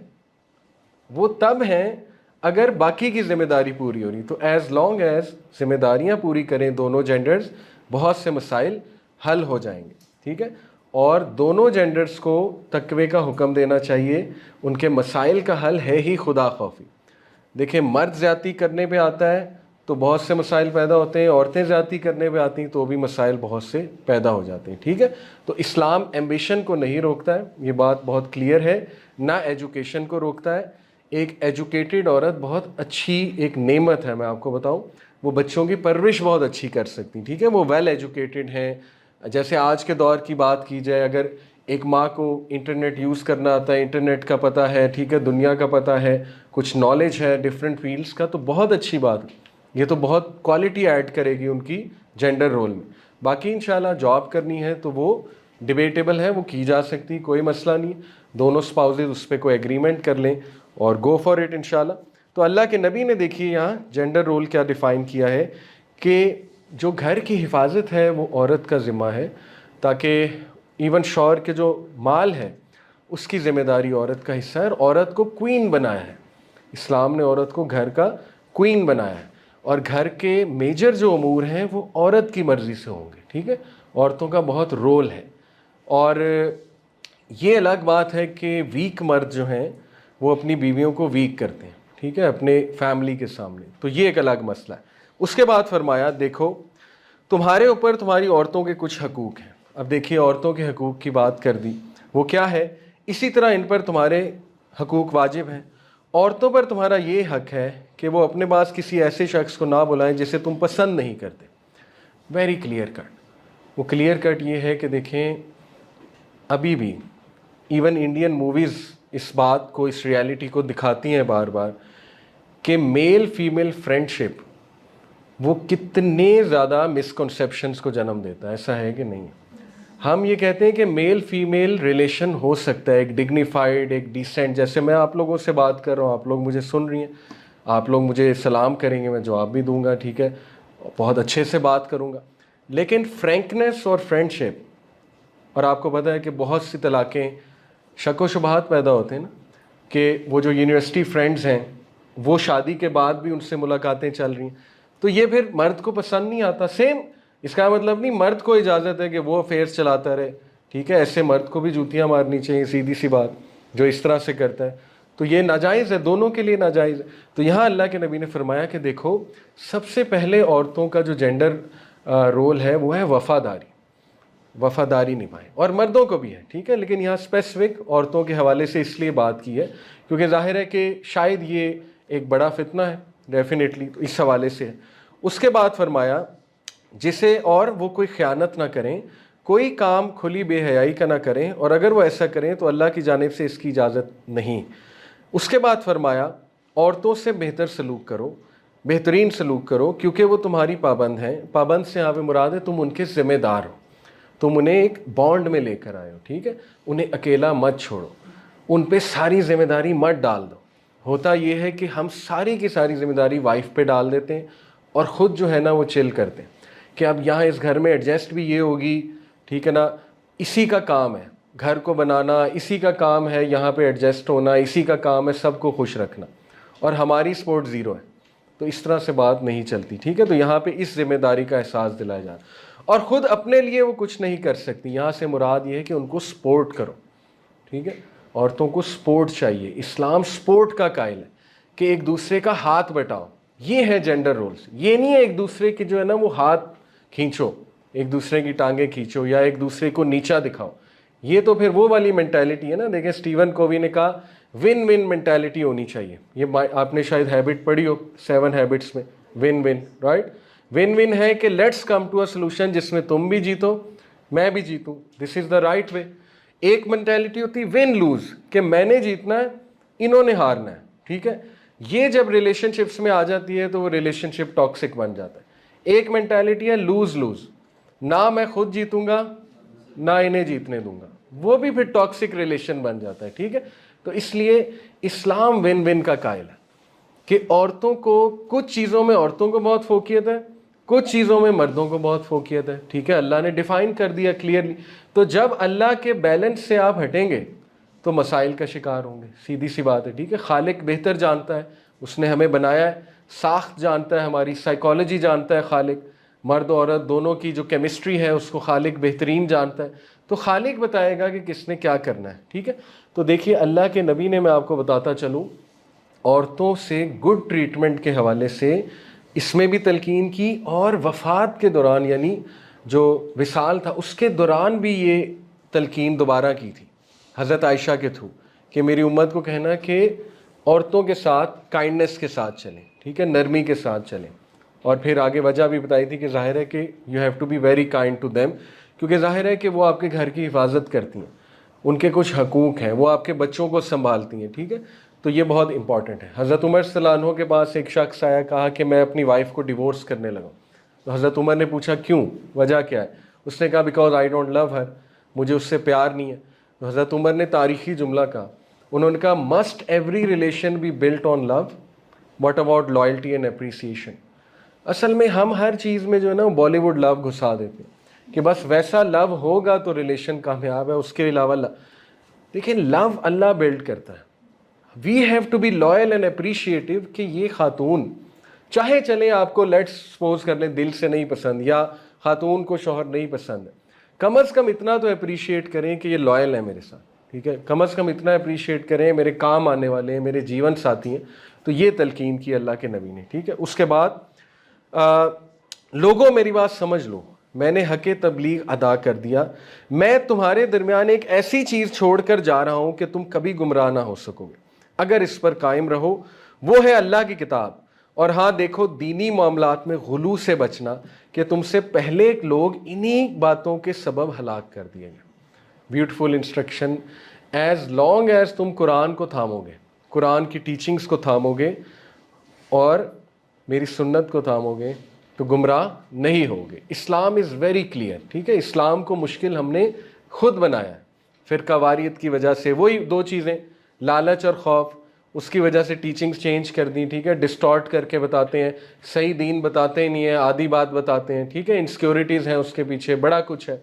इसलिए दीन वाज़े है, सुबह की तरह है, रोशन है, आया है दीन, उसमें कोई ग्रे एरियाज़ नहीं है कि डाउटफुल चीज़ हो कोई, नहीं। हलाल हराम इज़ क्लियरली डिफाइंड, ठीक है। तो इसलिए क्लियर चलो, इल्म हासिल करो। और मैं आपको बताऊं, हम पे बहुत बड़ी जिम्मेदारी आयद है। देखिए अगर आज के दौर में कुछ मुश्किलात है ना, तो साथ में आसानियाँ भी हैं। कई लोग ये कहते हैं ना कि सर आज के दौर में चलना बहुत मुश्किल है दीन पे। ठीक है, बहुत मुश्किल है, हम मानते हैं, फितने बहुत हैं, डिस्ट्रैक्शंस बहुत हैं, ठीक है, रूटीन्स बहुत स्ट्रेसफुल हो गई हैं वगैरह वगैरह। ऑन दी अदर हैंड आसानियाँ कितनी हैं। सहाबा को वॉशरूम जाने के लिए आपको पता है कितना पैदल चलना पड़ता था। सहाबा को वज़ू करने के लिए पानी नहीं मिलता था, तयम्मुम करते थे। नहाने के लिए पानी नहीं मिलता था, ठीक है। आपके पास कितनी आसाइशें हैं, 2 मिनट में वज़ू हो जाता है, हर जगह आपको पानी मिल रहा है, ठीक है, पानी ही पानी है। ये तो एक मिसाल है। उसके बाद आप देखें कि सहाबा ने दीन पे अमल करना होता था तो सबसे पहले उनकी फैमिलीज़ उनके ख़िलाफ़ होती थी, उसके बाद सोसाइटी उनके ख़िलाफ़ होती थी। क्या पाकिस्तान में दीन पे अमल करने के लिए आपको कोई रोकता है हाथ से आके? अल्हम्दुलिल्लाह यहाँ तो मसाजिद भी बहुत हैं, यहाँ पे तो दीन से मोहब्बत करने वाले लोग बहुत हैं। फिर उन्हें कुछ सीखने के लिए मीलों दूर जाना पड़ता था, चटाइयों पे बैठना पड़ता था। आपको एसी के कमरे में यूट्यूब चैनल्स हैं आपके पास वेबसाइट्स हैं, अब तो सब कुछ ऑनलाइन आ गया। कुरान की तफसीर ऑनलाइन अवेलेबल है, सीरा के लेक्चर्स ऑनलाइन अवेलेबल हैं, कोई भी मोटिवेशनल लेक्चर है, पॉडकास्ट अवेलेबल हैं। आसानियाँ कितनी हैं, ठीक है। तो जहाँ मुश्किलात हैं वहाँ आसानियाँ भी हैं। इसलिए ये एक वसवसा है कि दीन तो बहुत मुश्किल है, दीन पे अमल करना बहुत मुश्किल है। आसानियों को देखें और आसानियों का शुक्र अदा करते हुए जितना अमल किया जा सकता है इंशाल्लाह उतना अमल कीजिए, ठीक है। तो ये बात कही। और फिर बड़ी इंपॉर्टेंट बात कही कि गुलू से बचना। गुलू क्या है? पुरानी कौमें, आपको पता है कि गुलू ये है कि बिदात में पड़ जाना।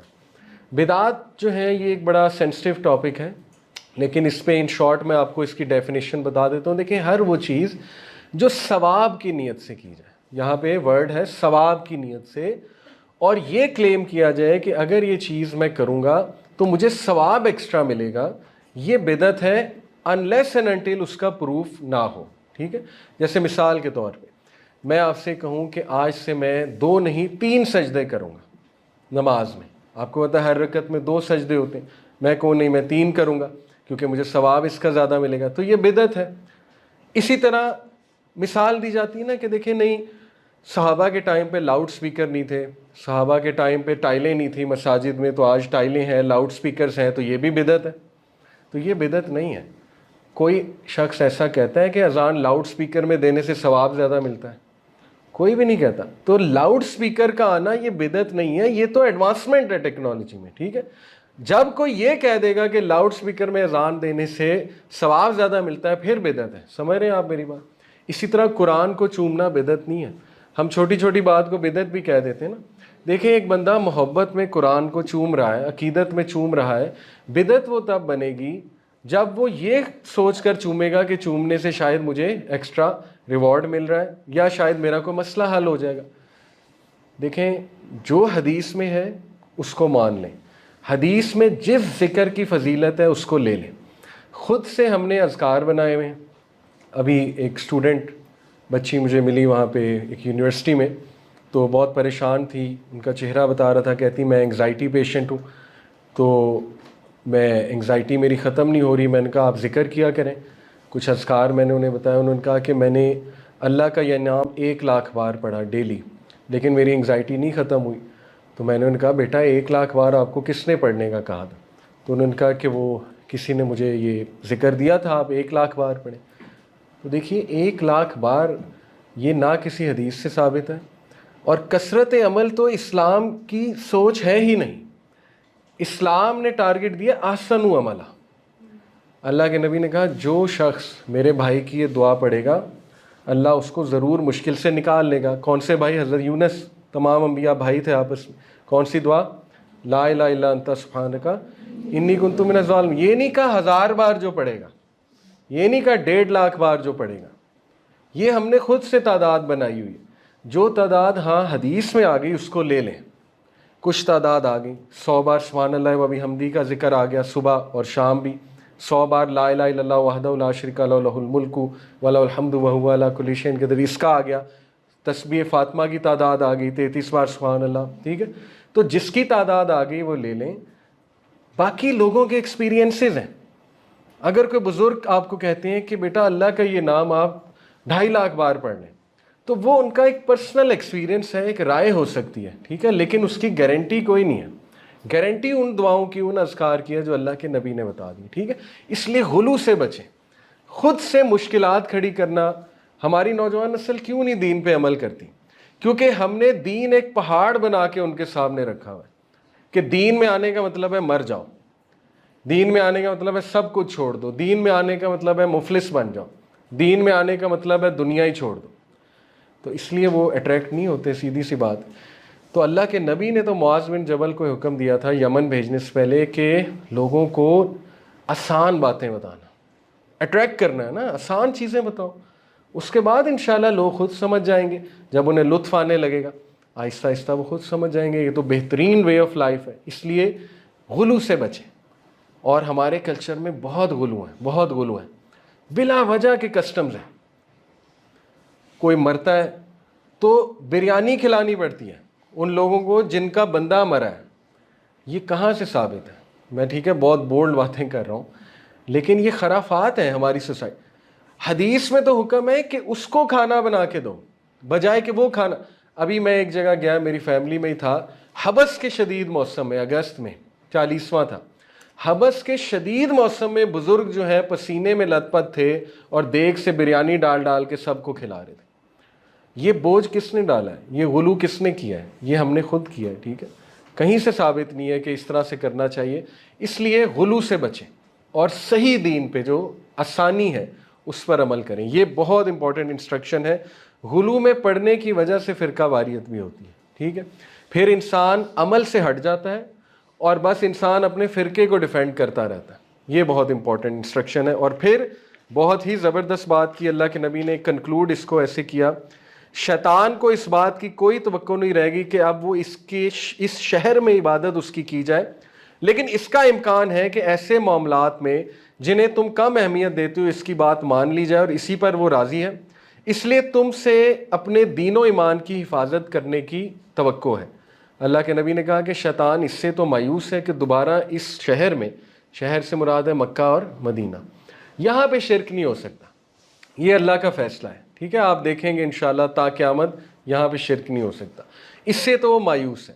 लेकिन बाकी की जो चीज़ें हैं, नफ़रतें पैदा करना, लड़ाइयाँ लड़वाना, डिसयूनिटी क्रिएट करना, ठीक है, फहाशी के काम कराना, आपको पता है कि ये हमारा उम्मत मुस्लिमा का एक मसला बना हुआ है आजकल। तो यहाँ से वो तुम्हें खींचेगा, यहाँ से वो तुम लोगों को अपनी तरफ बुलाएगा। इसलिए हिफाजत करना, किसकी हिफाजत? अपने दीन और ईमान की हिफाजत करना। देखें, एज़ इंडिविजुअल्स आप लोग इसको एम बना लें कि अपने बच्चों में दीन ट्रांसफ़र करना है। ठीक है, और अच्छे तरीके से करना है। वो ट्रेडिशनल तरीका जो है ना पुराना, कि बस एक कारी साहब आए और आके पढ़ाएं और चले जाएं, नहीं। देखिए, उनको इन्फ्लुएंसर्स बनाना है, उनको प्राउड मुस्लिम्स आपने बनाना है, ठीक है, उनको जवाब देना अपने चीज़ों का कि बेटा इस्लाम ही क्यों, ठीक है, इसी तरह ये कि दीन में ये चीज़ क्यों है, ज़रा प्राउड बने ना, कॉन्फिडेंट मुसलमान बने। तो ये चीज़ आप ज़रूर इंस्टिल कीजिएगा इंशाल्लाह फ्यूचर में अपने बच्चों में, उससे जनरेशन संवर जाती है। यकीन कीजिए, आपकी जनरेशन्स को अल्लाह लीडर बनाएगा, इमामत देगा उसकी बदौलत, ठीक है, इज़्ज़त देगा अल्लाह ताला, अल्लाह रिस्क देगा उन्हें, आपका नाम कायम रहेगा ता क़यामत। ये है असल में विज़न। इस विज़न के बारे में सोचें, ठीक है। उसके बाद लोगों, अपने रब की इबादत करो। ये क्या आ गया, हकूकुल्लाह। पहले क्या था, हकूकुल इबाद। हकूकुल इबाद की बात पहले होती है, क्योंकि इबादत का भी मकसद आपको अच्छा इंसान बनाना है। दीन है ही ये। आज आप कितने लोगों को देख के मुस्कुराए, कितनों की मदद की, राइट, आपने कितने लोगों के लिए आसानी पैदा की, यही तो दीन है। तो फिर फरमाया अपने रब की इबादत करो, 5 वक्त की नमाज अदा करो, रमज़ान में महीने भर के रोज़े रखो, अपने मालों की ज़कात खुश दिली के साथ देते रहो, अपने अल्लाह के घर का हज करो और अपने अहले अमर की अतात करो, तो तुम अपने रब की जन्नत में दाखिल हो जाओगे। देखें, बड़ी क्लियर इंस्ट्रक्शंस हैं। नंबर 1, तौहीद। तौहीद को सीखें, रब कौन है उसको सीखें। देखें, हमारे यहाँ छोटी छोटी खराफात हैं जो अकीदे में खलल लाती हैं। अकीदा करप्ट हो गया तो इंसान वीक बन जाता है। अल्लाह ने सूरह अनकबूत में एक खूबसूरत बात की। सूरह अनकबूत, अनकबूत कहते हैं स्पाइडर को, किसको, मकड़ी को।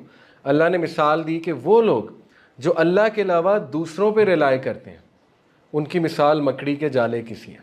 मकड़ी का जाला वीक है, टूट जाता है, ठीक है, लेकिन वो लोग जो अल्लाह पर एतबार करते हैं तो वो उन्होंने एक बहुत मजबूत रस्सी को थाम लिया, जो रस्सी सीधा उन्हें जन्नत में ले जाएगी। इसलिए हमारे यहाँ आपने देखा होगा, दुकानदार अक्सर ये कहते हैं और बिजनेसमैन कि सर जी इत्थे तो चलता ही झूठ, झूठ के बगैर तो यहाँ कारोबार होता ही नहीं। तो अनकॉन्शियसली, लाशऊरी तौर पे उन्होंने झूठ को रब बना लिया। ऐसा है कि नहीं? उन्होंने ये माइंडसेट बना लिया ना कि झूठ रिस्क देता है, झूठ की वजह से रिस्क आता है। अल्लाह कह रहा है सच बोलो मैं बरकत दूंगा, ऑनेस्ट रहो मैं बरकत दूंगा, ठीक है। हम कह रहे हैं नहीं, जब तक झूठ ना बोलो तब तक दुकान ही नहीं चलती। तो इसका मतलब हमने रिस्क तो उससे बना लिया। इसी तरह मैंने आपको शुरू में मिसाल दी, हर चीज़ हम जादू पे डाल देते हैं, बंदिश पे डाल देते हैं, खौफ की हालत में रहते हैं, ये हो गया वो हो गया, ठीक है। अल्लाह के नबी सल्लल्लाहु अलैहि वसल्लम का वाक़या, जब मदीना में हिजरत की सहाबा ने और अल्लाह के नबी सल्लल्लाहु अलैहि वसल्लम ने, आपको पता है कि वहाँ पे मशहूर था, यहूदियों ने मशहूर किया हुआ था कि मुसलमानों को कोई बेटा नहीं होगा, इनको औलाद नहीं होगी किसी को भी बेटे की। क्यों? हमने जादू करवाया हुआ। यहूदी बहुत फ़ख्र से कहते थे। और आपको पता है कि Jewish magic is the most potent magic, कबाला magic जो है, ठीक है, बहुत अरसे से पुराना है ये मैजिक। सबसे पहले किस दिन? तीसरे चौथे दिन हज़रत आसमा बिनते अबी बकर को बेटा हुआ, और उस बेटे का नाम अब्दुल्ला बिन ज़ुबैर। बहुत बड़ा नाम है तारीख़ में, अब्दुल्ला बिन ज़ुबैर। अल्लाह के नबी सल्लल्लाहु अलैहि वसल्लम ने जब वो आई तशरीफ़ लाई मेरे बेटे को जो है प्यार करें, अल्लाह के नबी ने उसे खजूर का वो ज़ाहिर है वो जो चटवाते हैं वो किया, अपना लाभ लगा के, लाभ मुबारक, और उसके बाद फरमाया कि जो चीज़ अल्लाह देना चाहे उसे कोई नहीं रोक सकता। ये है तौहीद, ठीक है, ये है अल्लाह को रब मानना। हमारे अकीदे कितने ख़राब आपके सामने, ठीक है। तो पहली चीज़ रब की इबादत, 5 वक्त की नमाज अदा करो। क्यों? देखिए, नमाज जो बंदा पढ़ रहा है ना, जिस भी चीज़ में वो इन्वॉल्व है, डजेंट मैटर, किसी गुनाह में इन्वॉल्व है, किसी मुसीबत में इन्वॉल्व है, कुछ ना कुछ करके उसकी बचत हो जाएगी, ये मैं आपको गारंटी दे रहा हूँ, ठीक है। इसलिए इसके लिए टाइम निकालें। कुछ भी नहीं है, 50 मिनट लगते हैं दिन में, 10 मिनट की एक नमाज अगर लगा लें, ठीक है, तो 1440 मिनट होते हैं, उसमें से 50 मिनट क्या है, कुछ भी नहीं है। तो वज़ू में रहा करें, ताकि आपको बार बार ये सुस्ती ना हो यार दोबारा वज़ू करना पड़ेगा। वज़ू में रहें, फ़र्ज़ पढ़ लें शुरू में, सिर्फ कम अज़ कम फ़र्ज़ तो पढ़ें ना, सुन्नतें चले, आदत बनेगी आहिस्ता आहिस्ता इंशाल्लाह, सुन्नतों पे भी आ जाएंगे, फ़र्ज़ तो पढ़े जाएँ, आहिस्ता आहिस्ता आपको लुत्फ़ भी आने लगेगा उसमें, ठीक है, खुद ही पता लग जाएगा कितनी खूबसूरत चीज़ है। इंशाल्लाह ये है कि इसमें हम रेगुलर हो। रमज़ान में महीने भर के रोज़े बड़ी इंपॉर्टेंट इंस्ट्रक्शन है। ज़कात आजकल नहीं दी जाती, लोग प्लॉट्स पे नहीं देते, इस पर ज़रा नॉलेज लें। ज़कात प्लॉट्स पे भी होती है, ठीक है, ज़कात कितनी होती है इसमें नॉलेज हमें होना चाहिए। और अल्लाह के घर का हज कीजिए, ये इसको भी गोल बना लीजिए। यकीन कीजिए मैंने हज किया अल्हम्दुलिल्लाह इस साल जुलाई में, तो देयर इज़ नथिंग लाइक हज। सबसे जो ज़बरदस्त इन्वेस्टमेंट है आपकी ज़िंदगी की वो हज है, ये मैं आपको गारंटी दे रहा हूँ, ठीक है। सब कुछ चेंज हो जाता है आपका, इसलिए उसको भी विजन में रखें, ये हुक्म है।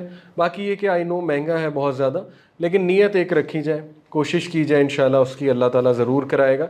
और फिर फरमाया कि अहले अमर की अतात करो, उन लोगों की अतात करो जिनको अल्लाह ने तुम पे ज़िम्मेदार रखा है, वरना क्योस फैलेगा ना। देखें, इसीलिए एक ऑर्डर अल्लाह ने डिफ़ाइन किया कि मर्द जो है वो घर का बड़ा है। उसकी वजूहात हैं बहुत सी, बल्कि ये तो मर्दों पे एक जिम्मेदारी डाल दी ना, इससे तो डरना चाहिए मर्दों को। बड़ा होने का मतलब ये नहीं चौधरी बना दिया, बड़ा होने का मतलब है कि सबसे पहले कटहरे में उसको खड़ा किया जाएगा कि तुमने क्या किया अपने औरतों के साथ, बच्चों के साथ, ठीक है। तो एक जिम्मेदारी है, तो जो शख्स जिम्मेदार है उसकी अतात भी फिर फरमा दी कि करो, नहीं करोगे तो फिर उसके लिए मुसीबत क्रिएट होगी ना। एज़ लॉन्ग एज़ वो अच्छा हुक्म दे रहा है, ठीक है, एज़ लॉन्ग एज़ कि वो अल्लाह रसूल के ख़िलाफ़ नहीं जा रहे, तब तक अतात करो उसकी, इंशाल्लाह सब्र करो, बर्दाश्त करो, ऑल दीज थिंग्स। बाकी ये कि हुक्मरान, अगर जाहिर है आजकल तो बात की जाए तो मायूसी की सी एक सिचुएशन है आप सबके सामने, लोग पॉलिटिकली बड़ा मायूस हैं, लेकिन ये है कि कम अज़ कम हमारे ऊपर जो लोग हैं उनकी इस लेवल तक अतात की जाए कि क्योस ना मचाया जाए, ठीक है, और उन्हें तलकीन भी की जाए हक़ की, तो ये हम पे फ़र्ज़ है। तो यहाँ पे अल्लाह के नबी सल्लल्लाहु अलैहि वसल्लम ने फिर एंड में बहुत एक ज़ाहिर है दिल को हिला देने वाली बात की और ये फरमाया कि सुनो, मुझे नहीं पता कि मैं अब मौजूद होऊंगा कि नहीं होऊंगा। ज़ाहिर है उसके बाद आपको पता है कि अल्लाह के नबी सल्लल्लाहु अलैहि वसल्लम, आई थिंक ये 1 ईयर, आफ्टर 1 ईयर, तो सहाबा की आंखों में आंसू भी आ गए थे सुन के। उन्हें पता लग गया था कि अब चूँकि दीन मुकम्मल हो गया, तो दीन मुकम्मल होने का मतलब है कि अब नबी ज़ाहिर है वो अल्लाह सुब्हान तआला के पास चले जाएंगे, अल्लाह उन्हें वापस बुला लेंगे। तो उनकी आंखों में आंसू भी बहुत आए, लेकिन अल्लाह के नबी ने बहुत दिल हिला देने वाली बात और ज़िम्मेदारी हम पे डाली कि सुनो, जो लोग यहाँ मौजूद हैं इन्हें चाहिए कि मेरा ये पैगाम आगे लोगों को पहुँचाएँ, ये बातें उन लोगों को बता दें जो यहाँ नहीं हैं। हो सकता है कि कोई गैर मौजूद तुमसे ज़्यादा बेहतर समझने वाला और महफूज रहने वाला हो, और लोगों तुमसे मेरे बारे में अल्लाह के यहाँ सवाल किया जाएगा, बताओ तुम क्या जवाब दोगे। तो ये बहुत एक इमोशनल बात है कि अल्लाह के नबी ने उस वक्त हम सब को मुखातिब किया, एक्चुअली जो अभी पैदा भी नहीं हुए थे, कि तुम सब से सवाल ये होगा कि मेरे इस पैगाम को, इस टीचिंग को तुमने आगे कितना पहुँचाया और इस पर अमल कितना किया। तो ये हमारी ज़िम्मेदारी है, ठीक है, ये सवाल हमसे होगा। इसीलिए ये किताब मुझे बड़ी पसंद आई, मंशूर हक़ खुतबा हज्जतुल विदा इरफानुल हक़ साहब की। इन्होंने बड़ी इमोशनल अपील की है, तो ये आप भी पढ़ सकते हैं, इंशाल्लाह डिस्ट्रीब्यूट करें, फ्री में है। मुझे अच्छी बात ये लगी कि इसकी फ्री डिस्ट्रीब्यूशन है, दूसरों को दे सकते हैं, ठीक है। तो खुतबा हज्जतुल विदा बहुत रेलेवेंट है, बहुत कॉम्प्रिहेंसिव है, लेकिन दुआ ये है कि अल्लाह ताला हमें अमल की तौफीक दे और कुरान और सुन्नत पे चलने की जो है वो तौफीक दे। जज़ाकल्लाह, सुब्हानकल्लाह व बिहम्दिका, अशहदु अल्ला इलाहा इल्ला अंता अस्तगफिरुका व अतूबु इलैक। अभी कोई सवाल है तो ठीक है, otherwise you are free to go. जज़ाकल्लाह जी।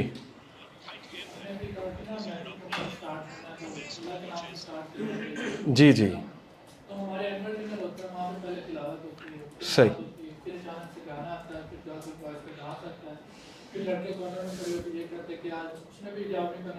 सही सही बिल्कुल। देखें, ये कुछ मुश्किलात हैं जो हमें देखनी पड़ती। इसमें ये सबसे पहली तलकीन तो दाई को ये की गई कि वो सब्र करे, सब्र का मुजाहरा करे, क्योंकि मक्की दौर में हम चले जाएं तो अल्लाह के नबी सल्लल्लाहु अलैहि वसल्लम उग्ज़ मेला में जाया करते थे दावत देने। उग्ज़ मेला में यही खराफात चल रही होती थी, ठीक है ना। तो ये है कि क्योस ना मचाया जाए, एकदम से ना दीन से मुतनफ़र ना हो जाए ना। देखें, किसी दौर में मैं भी कॉन्सर्ट्स अटेंड करता था, अगर उस दौर में मुझे कोई बहुत ज़्यादा डांट देता, दीन से मुतनफ़र कर देता, जज कर लेता, तो शायद मेरा दिल नरम ना होता, ठीक है। तो हमें एम्पैथी दिखानी चाहिए, जज नहीं करना चाहिए कि ये ठीक है मुसलमान ही हैं लेकिन बस थोड़ा सा डाइवर्ट हो गए। ज़ाहिर है पीयर प्रेशर एक बहुत बड़ी चीज़ होती है, लोग पीयर प्रेशर में चीज़ें कर जाते हैं, बट इसका ये मतलब नहीं कि उनको तलकीन ना की जाए, उनको ज़रा एहसास दिलाया जाए, ठीक है, बात बताई जाए, एडमिनिस्ट्रेशन के पास जाया जाए। ग्रुप में कई स्टूडेंट्स हैं, उनकी सक्सेस स्टोरीज एडमिनिस्ट्रेशन के पास गए, बहुत अच्छा केस प्रेजेंट किया, बहुत अच्छे से कहा कि देखें सर, ये चीज़ें आपको पता है इसमें फ्री मिक्सिंग होती है, इसमें गुनाह के अमाल होते हैं, ठीक है, आपको भी पता है इसके नुकसानात हैं। तो हम चाहते हैं कि एडमिनिस्ट्रेशन इस पर कोई एक्शन ले, तो फिर वो कुछ कोशिश करती है एडमिनिस्ट्रेशन भी। तो ये एक ट्रिकी चीज़ है, इसमें सब्र भी चाहिए, दुआ भी करें उनके लिए और तलकीन भी करें इंशाल्लाह कि देखें जी आपको चाहिए कि कुरान का मजाक तो ना उड़ाए ना, कि शुरू में कुरान की तिलावत हुई और उसके बाद नाच गाना हो रहा है। तो इसलिए इंशाल्लाह दावत से हो सकता है कि उनमें चेंज भी आए। तो ये कुछ चीज़ें मैं आपको सजेस्ट कर रहा हूँ इंशाल्लाह। और कोई सवाल? इसराइल और फिलिस्तीन का मसला चल रहा है। जी जी सर हमारे हुक्मरान तो इस काबिल नहीं है कि वो साथ दे सके, ना ही हमारी इकॉनमी इस लेवल की है। जी। तो इस लेवल पर हम क्या कर सकते हैं हमारी हम देखिए, सबसे पहले तो हम वही बात है ना, अमल करें दीन पे। एक तो ये बहुत बुनियादी सलूशन है। दूसरा ये है कि अपने एंड पे जिन चीज़ों का बॉयकॉट किया जा सकता है उनका अपने एंड पे ज़रूर किया जाए और आगाही भी फैलाई जाए उसके हवाले से। जैसे कुछ ब्रांड्स हैं, ऑथेंटिक रिसर्च करें कौन से ब्रांड्स हैं जो डायरेक्ट इम्पैक्ट करते हैं इसराइल को, उनसे बॉयकॉट। ऐसे शख्सियात से बॉयकॉट जो सेलिब्रिटीज़ हैं, सिंगर्स हैं, एक्टर्स हैं, एक्ट्रेसेस हैं जो प्रो इसराइल हैं, उनको तो टोटली लिस्ट से निकाल दिया जाए, बल्कि उनको बताया जाए आवाम को कि ये वो लोग हैं। उसके बाद ये है कि देखिए आगाही बहुत ज़रूरी है, पूरी दुनिया के सामने वो जुल्म व जबर लाया जाए। सोशल मीडिया एक बहुत बड़ी पोटेंट फोर्स है, आपको पता है, उस पर दिखाया जाए कि ये हो रहा है जी पूरी दुनिया को, उससे एक पब्लिक ओपिनियन बिल्ड होगा। तो आ जाके देखें, हम तो यही कर सकते हैं। बाकी ये कि अगर हमारी आवाज़ ऊपर तक जाती है, कोई रैली निकल सकती है, तो रैली भी निकालनी चाहिए ताकि गवर्नमेंट तक एक आवाज़ भी जाए, फ़ौज तक एक आवाज़ भी जाए, ठीक है, अच्छी चीज़ है वो भी। तो अपने एंड पे तो मेरा ख्याल हम यही कुछ जो है वो कर सकते हैं। सोशल मीडिया पे हम कहते हैं कि हमारे पास दीन के काफ़ी ज़्यादा ज़राए हैं, अपनी ओपिनियन दे सकते हैं, तो इन्फिनिट पॉसिबिलिटी के साथ हमारे पास इन्फिनिट डिस्प्यूट के द्वारा हमें सोल्यूशन ही निकालना होगा। बिल्कुल, ये दुनिया ही ऐसी सोशल मीडिया की, इस पे दोनों साइड्स हैं। देखिए सलूशन यही है, हक़ व बातिल की जंग चलती रहेगी, लेकिन हक़ ने गालिब आना है, ये अल्लाह का काम है ना। आपको बस हुक्म, वो इलामा इकबाल ने कहा ना, मुझे है हुक्म अज़ा ला इलाहा इल्लल्लाह, बस हमें तो हुक्म ये है कि तुम काम करो, बाकी कबूलियत अल्लाह देने वाला है। तो सोशल मीडिया पे इंशाल्लाह जितनी आवाज़ आप उठा सकते हैं ज़रूर उठाएं अपने एंड में। हमने तो कल को अल्लाह को ये जवाब देना ना कि हमने क्या किया था, सबसे पहले करें इंशाल्लाह। बाकी अल्लाह ताला बरकत देने वाला है और हालात चेंज होंगे बहुत जल्दी, आप देखेंगे। हक़ ने ही गालिब आना है इंशाल्लाह। ये बस हमारी आजमाइश हो रही है मुसलमानों की कि हम ज़रा सीधे हो जाएं। ठीक है जी, बहुत शुक्रिया।